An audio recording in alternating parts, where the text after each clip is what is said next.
Hey, Ken, welcome to the show. Do you mind introducing yourself? Sure, I'd love to, Brian. I am Ken Fanger. I am the president of OnTechnology Partners. We help companies get ready for the new CMMC cybersecurity for Department of Defense. Tell me about your background that inspired you to start On Tech Partners. So, OnTech Partners have been around. We started out as just a consulting company in IT. And then back in 2016, I actually went through a Goldman Sachs program to 10,000 small businesses. And at that point, we are looking at how to change our company, how to make sure we kept growing. And we focused in on cybersecurity. And the beauty was at that time, they were just starting to introduce the new Department of Defense cybersecurity. And so we decided we were going to focus in and make ourselves expert in that area. So, obviously you focus on cybersecurity. You had mentioned CMMC. Are you focused on government agencies? Tell me a little bit more of who it is that you're servicing, and then what you're doing kind of as a 15,000 foot overview. So we actually will help companies get ready to be certified to work with the Department of Defense. And I am personally focused in on the smaller contractors, somebody under 10 million, because this is an expensive process. And unfortunately, it looks like the DOD is expecting that CMMC, Cybersecurity Maturity Model Certification, the people are wondering what it means, is going to drive out up to 80% of the companies currently in the Department of Defense. And so to me, that's a terrifying thought. Because if you do cybersecurity, you know the less people you have, the easier it is to attack the ones that are left.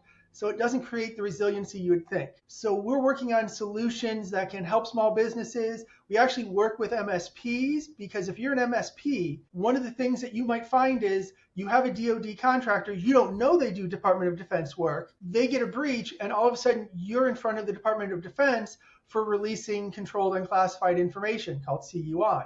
And so we work with MSPs that don't want to also become this level of security to work with them to keep their clients, but take aside that part of it that needs to be CMMC compliant. So without giving away any sort of secrets, can you divulge a little bit more of how you're doing that for your clients? So we are building solutions that are focused on ways to be lower cost. One of the things we're working on is a solution that would allow a USB controlled FIPS compliant device that could let your computer boot up into a secure position. And then that would be how you talk to CUI, which can help remove the rest of your network, because otherwise your entire network has to become compliant. And the solutions we do let the computer be the compliant point, making it easier, especially for smaller 5, 10, 15-person companies, to be able to meet those standards and those requirements. I know that there's the potential of law being passed to require CMMC. What are your thoughts on that? And I'm always going to goof that one up. 2 M's in the middle is going to be tough with me. What are your thoughts on it passing? And, what do you think those impacts will be, especially for those smaller service providers? So first of all, it is passed. It is law now. It is going to happen January 1st of 2026 will be when they start to introduce, and you'll have 12 months to get certified. I'm going to tell every one of your listeners, it is going to take all those 12 months. It is a hard process. It takes a lot to get there. So what this is going to mean is, and people are still doing that, well, maybe they're not going to do it. Maybe it's not going to happen. The Department of Defense has come out, sent out a letter of notice. It will happen. It is going to happen, and it's going to be phased in over 7 years, but it's really going to hit the small companies the hardest. If you make a part for Ford, you are underneath that umbrella that you have to be certified. And so if you're not thinking about that now, you're going to find yourself in trouble when Ford gets a notice on their contract, they're required to be CMMC certified, you're going to be in a panic. And they're either going to get rid of you and find a company that is certified, or they're going to have to figure out a way to help you get to certification, but that'll be 12 months in the journey. So you had mentioned that the certification is quite hard and will likely take 12 months and can be quite expensive. Can you dive into that a little bit more? So we are working on our certification. We are going to get certified in November. We are $1.3 million company right now. We are paying $150,000 to get certified. That number goes up the more people you have, the more in your organization. So you have to pay between $30 and $2.3 million just to get your certification from a third-party auditor. And then you have to do all the work to be ready to be audited. So if any of your companies have done SOC compliant audits or ISO compliant audits, they'll understand what it takes to do this. Unfortunately, a lot of DOD contractors haven't done either of those certifications. So this is going to be all brand new. I try to talk to people and say, start early, start slow. This is a culture change, not a technology change. I like that perspective that it's a culture change, not a technology change. And yes, you mentioned SOC compliance. I've done that with a couple of organizations, and it is a beast. There's so much back and forth. There's so much documentation. There are, pen tests. There's this, that, and the other thing. There's so much that goes into packaging that together to ensure that you're SOC 2 compliant. And it is no fun. No, and that's what you're going to be going through. And in some ways, a little worse. Well, I'm glad I'm not having to do that. I'm glad you're not either. But if you were, you could talk to us. Yeah, for sure. So because it is such an expensive certification process, do you think that there will be any sort of incentivization from the government to help with smaller organizations to get certified in that 7-year window? So we are working on trying to help find grants and other opportunities to do that. One of the things that we're excited about is we are working with NIMS and STS for training. So there might be ways in Ohio to get training certificates to help pay for the training costs. And we're also talking with Colorado. We're going to be talking with Texas here in a little while as well to see what the states can do, because the federal government may or may not be able to give you grants right now, but there's a lot of state programs that you can find to help look at either deferring the cost of training, deferring the cost of technical implementation.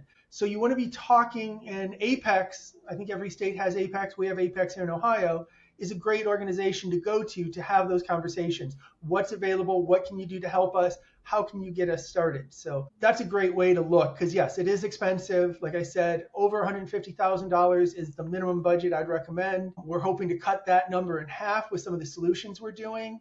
But until we get there, you want to plan for that minimum. Couldn't a contractor through their procurement process kind of wrap that cost into what they're getting paid out? You can. The government does say you can charge back. You can't directly charge back, but you can roll it into your costs. But here's the problem.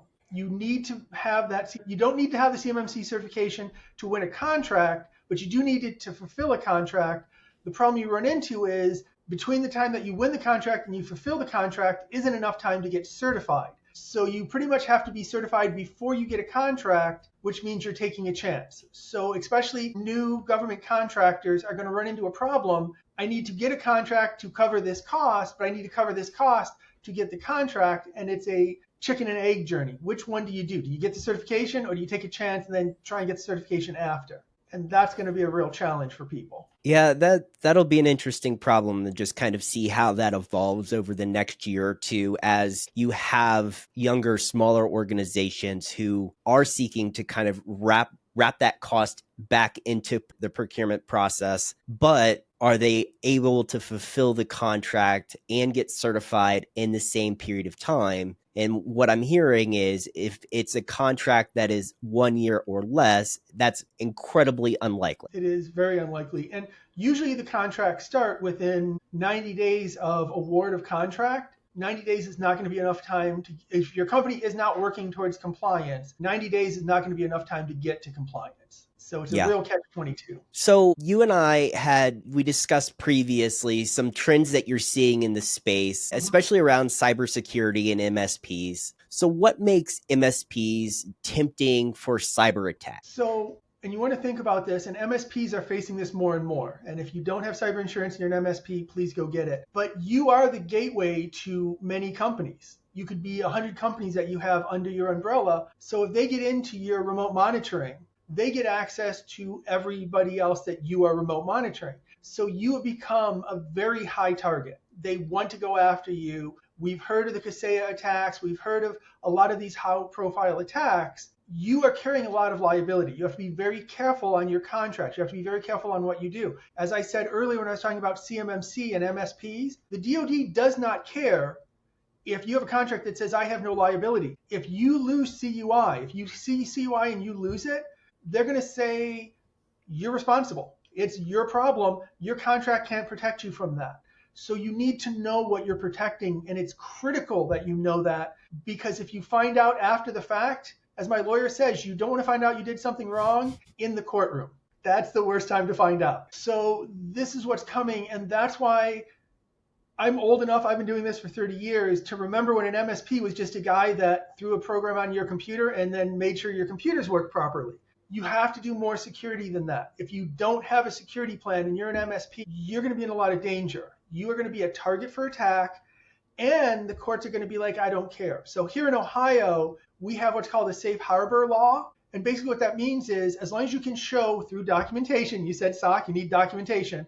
You want to have your documentation, but if you have a security plan and your security plan follows a framework, so that could be NIST, that could be SOC, that could be ISO, and you have something happen, if somebody sues you in court, you can say, we did these things, we're protected from liability. And obviously talk to a lawyer. I'm not a lawyer, but that's an important piece for a company to make sure they do, because if there is something that happens, you could get sued out of existence very quickly, even more dangerous for you than necessarily the attack itself. Yeah, it's interesting because we are seeing a lot more high-level attacks also, where I'm thinking back to the CrowdStrike outage that happened last summer, I believe, right around this time last year. Yep. Like, it shut down all sorts of things. It's interesting. If it can happen to an organization that big, it can happen to any organizations, big or small. Yep. You would think that those larger organizations have a lot more as far as security goes to prevent something like that from happening. Well, so I work in Ohio with Mark Bell. I'm part of the Ohio Cyber Reserve, which is a voluntary force to help protect the state. And one of the things that I really liked about what he said is, we get very excited about lots and lots and lots of security, but if we could teach everybody to do 10 things, just 10 things better, don't click on spam email, understand what excuse me, an incident attack is, we would be 90% safer. And that's one of the things, and I'll be honest, I love CMMC, I love what it tries to do, but I think it tries to do everything, where I personally would love to have seen us say, here are 10 things, let's have every company certify those 10 things, and then do another 10 a year later. And then instead of saying do all 110, 320 objectives, do parts of it so that you become naturally used to securing yourself. So if you're a small business and you're thinking, what should I do? Pick 10 things. I'm going to make sure I do email phishing training. I'm going to make sure that I have antivirus. I'm going to make sure that I've patched all and then just start with that and get used to it. I don't know if you've ever had the time to read the book Atomic Habits, but Atomic Habits talks about small changes over a period of time result in great results. Cybersecurity is the same way. If I can teach people to do a few things today, and then a few more things next week, and a few more things the week after, it'll become part of what they do, instead of coming in and saying, do 100 things today and you'll be safe. And you go, okay, I'm not going to do any.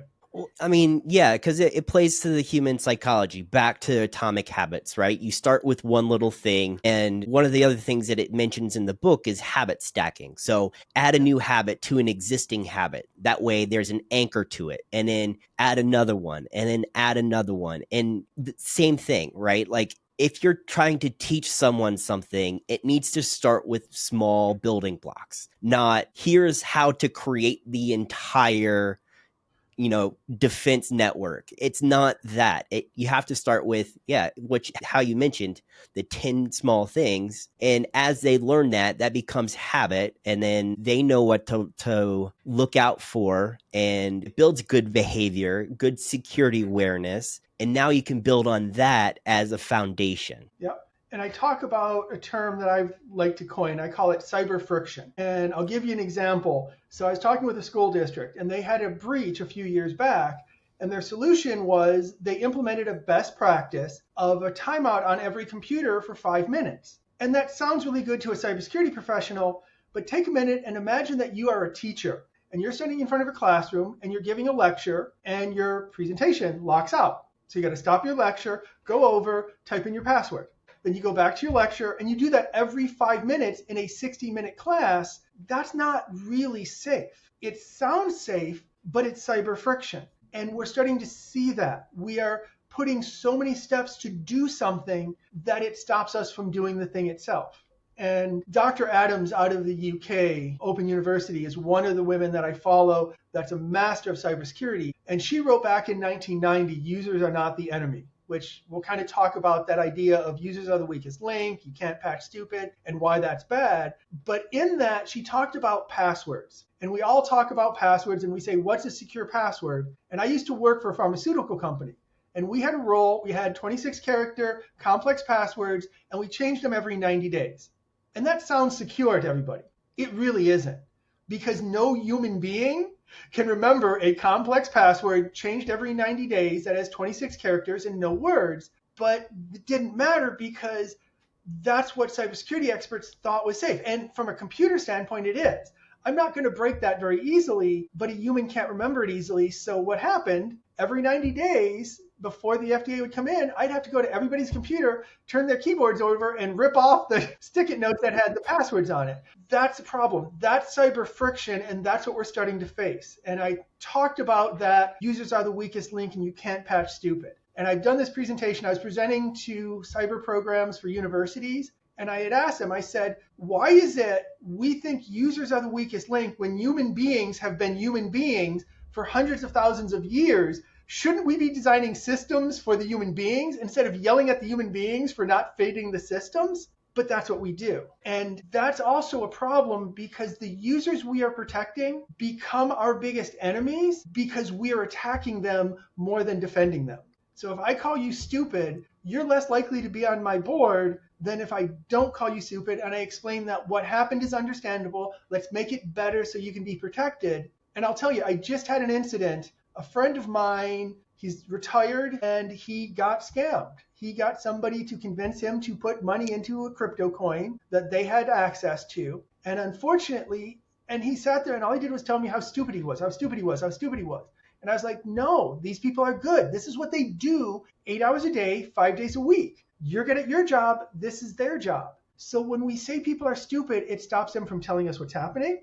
It stops them from sharing their stories. It stops them from making sure we're more secure. And one of the things that I do with my team and anybody I work with is what I call psychological safety. Have you ever heard that term before? So psychological safety, the easiest way to put it, this is Dr. Edmondson out of Harvard, but the easiest way to explain it is feeling safe to share bad news. If you get attacked, every cybersecurity expert is going to tell you, the sooner you tell me, the better it is. But if you think you're going to be called stupid, you're not going to tell anybody.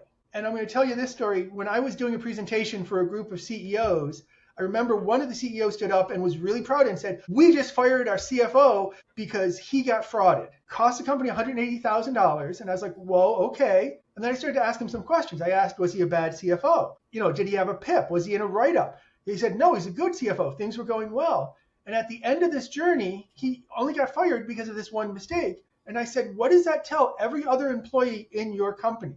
If you make a mistake, hide it because you're going to get fired if you don't. And that's not psychological safe. That's not going to end up protecting your business. That's going to end up creating a culture where fear hides danger and you're still going to fall into the traps. And in all fairness, it's going to cost them another 180 grand to hire another good CFO, if not more. And the funny thing is, he probably is going to be more aware of, now if he did it 4 times in a row, that's a different conversation.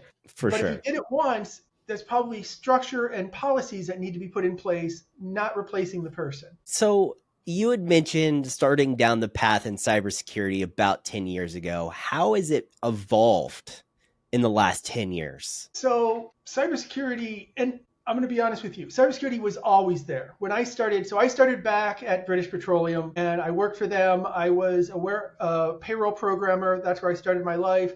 I moved on from there. Security was always in what I did.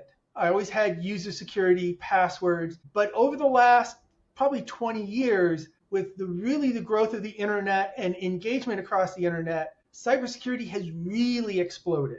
And that's because enemies don't have to be in your city. They don't have to be in your state. They don't have to be in your country. So now you can have people attacking, and there are 2 types of attack. There's attacks of opportunity and there's targeted attacks. Most of the time we're defending against attacks of opportunity. I just throw an email out there to everybody and you click on it. Well, now I'm going to come after you because you clicked on it. And I will tell people this. If you answer an attack, you're going to be marked because I always ask this question. If you're a company and you have a customer that pays and a customer that doesn't, Which one do you keep going after? So if you pay, if FBI will tell you this, if you pay a ransom, you will be targeted moving forward because you're a customer that pays. So that's why you'll always hear that the FBI will tell you not to pay the ransom. The sad truth is that's not an option for a lot of small businesses. If your data is locked and you need it to run your business, not paying is not the way to go. But that's why you want to take the time to make sure you have backups, and they're ransomware resistant backups, and you have ways to recover and you have ways to keep going, because then you don't become a paying customer when the attack happens. But that requires pre-planning, not post-planning. So for the cybersecurity people out there, we talk about left of bang, boom, boom, and right of boom, which is before the attack, and after the attack. I hate those three. I use what I call the AAA, aware, address, and arise. So you want to, in your aware stages, do your training, do your antivirus,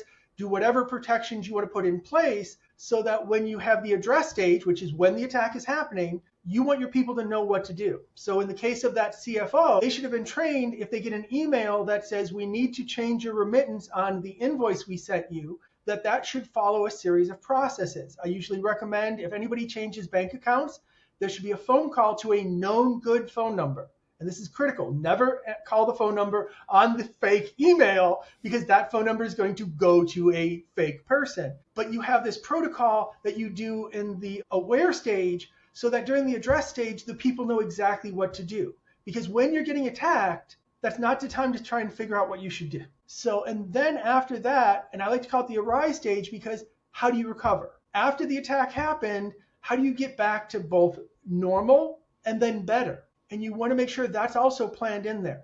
What are the steps I want to take? Once we get our data back, how do we make sure that we've looked at how they got through? I don't know if you've ever heard this. I just learned this when I went to the NIST Human-Centered Cybersecurity Conference, but there's a thing called pilot immunity. And this is an interesting idea. Some of your listeners might have heard of it. I'll tell you what it is. So pilot immunity, if there's an accident, if there's a crash, if something happens, and they cannot find the cause, they will declare what they call pilot immunity. At that point, a pilot can come forward and say, I was high on cocaine, I was drunk, I was tired, anything, and they cannot be prosecuted for it.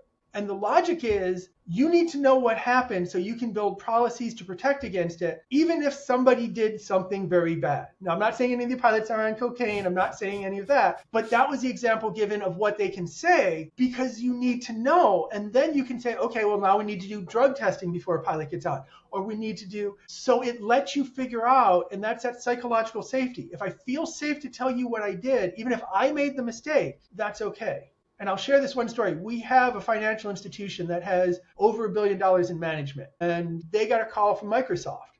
Now, getting a call from Microsoft bypasses all of our computer monitoring. And the person who took it made the mistake of doing a session with these people. But because we put her through training, because we had explained that Microsoft will never call you, after she did it, she realized the mistake she made.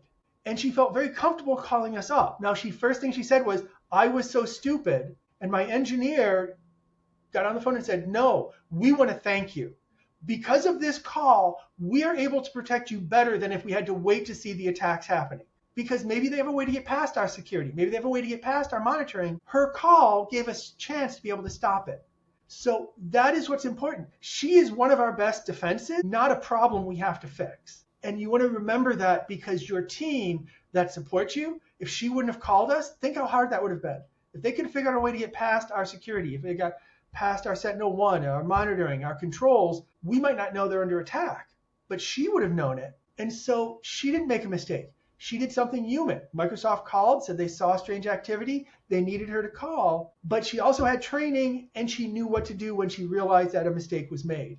And that's what's important, I think. Yeah, I love the idea of kind of like this human first security, that we are the first line of defense as well as the last line of defense. Like we need to ensure that organizations like yours, if there was a mistake made, that you guys are getting alerted right away to help protect us, right? It's always the best policy to tell the truth early and often, because that way you're not hiding behind anything. I love the pilot immunity theory. It makes so much sense, and it works really, really well because it does give someone's safe harbor to be honest about that they made a mistake, that this is what happened. Here's the steps that we're probably going to have to take to remedy it. But it at least starts that conversation by having that safe harbor. So no, I really love that. I'm going to change topics just a little bit.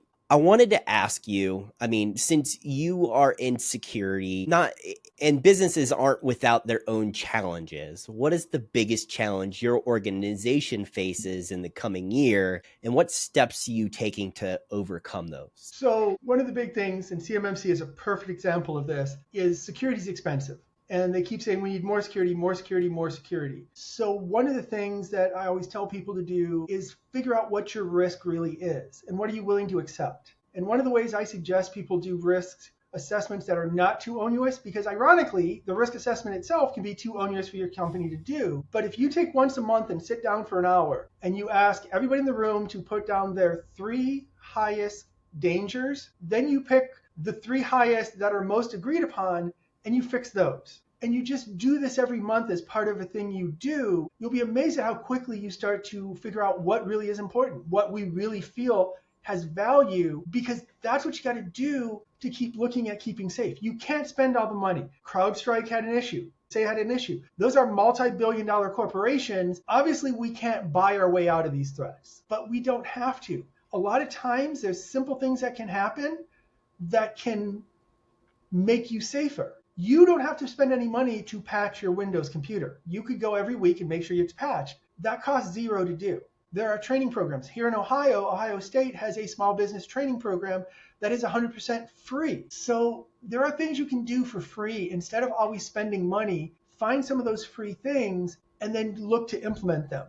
And then find a good company that you really trust. Make sure they want to be with you. We partner with our different clients directly. Like I said, that financial one, they felt comfortable with us. So find people you feel comfortable with. If you don't feel comfortable with your service provider, don't be with them. This is really like a marriage. And if your husband is a pain in the butt, you probably shouldn't be there. The MSP is the same way. If they don't give you access to your information, one of the things we do is every single company we work with, they have an administrator account to their Office 365. They have an administrator. Now, it is a separate account that is protected and kept to the side, but they don't have to be dependent on us to do anything.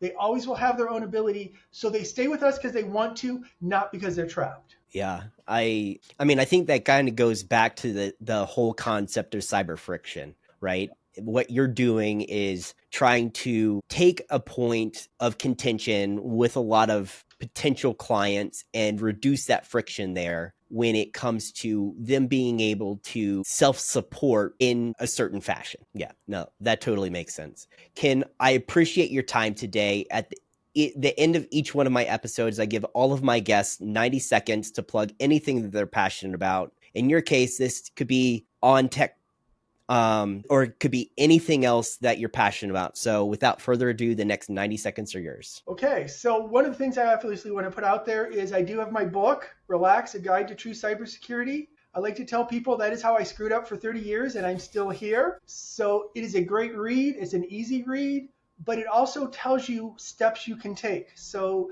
we had a lot of mistakes. I tell this one quick story, I'll share it. My wife, who is the owner of the company, back in 2016, we were moving to multi-factor authentication. All the engineers had multi-factor authentication. She was not. She was scheduled for the very next day. She had accidentally deleted her Outlook while she was getting ready. So she didn't want to bother anyone. She found Outlook on her own. It just wasn't Microsoft's Outlook. So within 15 minutes, we had sent out 2,000 emails asking for remittent payments. And so we make mistakes. You can read the story on how we resolved it and what happened and what people said. But those are the types of things the book talks about. If you work with OnTechnology Partners, it's ontechnologypartners.com. We want to make sure that we listen to you. We want to work with you. We're going to be honest with you. But we also want it to be a humanizing security experience. We want people to be the center of everything we do. And that's especially true now with AI, because I keep hearing how AI is going to replace everything and everyone in every way.